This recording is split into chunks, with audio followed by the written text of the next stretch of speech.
नमस्कार दर्शक बंधु माननीय प्रधानमंत्री नरेंद्र मोदी काली पीएम सूरज पोर्टाल लॉन्च करछंती।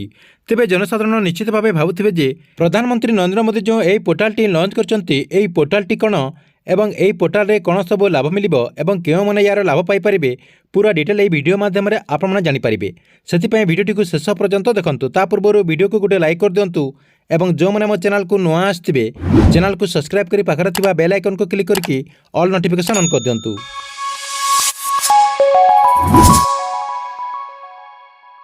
आपण मैंने समस्ते थंबनेल देखिके जानी पार्थिबे जे माननीय प्रधानमंत्री नरेंद्र मोदी पीएम सूरज पोर्टाल लॉन्च करछंती।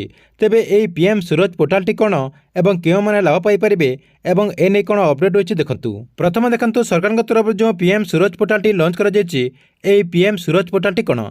पीएम सूरज पोर्टाल हेउछि एक जातीय पोर्टाल जहा द्वारा सामाजिक उन्नति एवं रोजगार एवं जनसाधारण कल्याण पई सरकार तरफ एई सूरज पोर्टालटी करा जायछि। एही सूरज पोर्टाल माध्यम रे आपण माने कोन सब लाभ पाई परिबे देखंतु।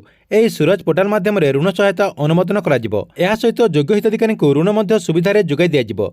लोक माने एही पोर्टाल माध्यम रे सहज रे ऋण मध्य नै परिबे। एही पोर्टाल माध्यम रे आपण माने 15 लाख टंका पर्यंत व्यवसायिक ऋण पई आवेदन मध्य करि परिबे। ता सहित आपण मानको बैंक को ऋण पई जिबाको पड़िबो नाही जहा कि आपण माने एही पोर्टाल माध्यम रे ऋण पई ऑनलाइन माध्यम रे आवेदन करि परिबे। प्रधानमंत्री सूरज पोर्टाल को एक परिवर्तनशील पदक्षेप बोली वर्णना करा जायछि।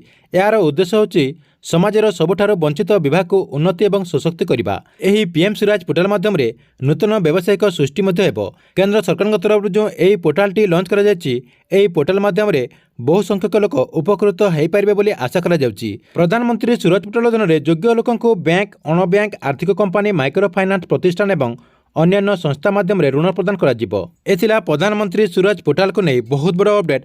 आपण मानको वीडियो केमति लागिला कमेंट बॉक्स रे निश्चय गोटे कमेंट करंतु एवं गवर्नमेंट रो जेकोनसी नया योजनार अपडेट जानिबा पई आपण माने ए चैनल टी को रेगुलर देखुतांतु।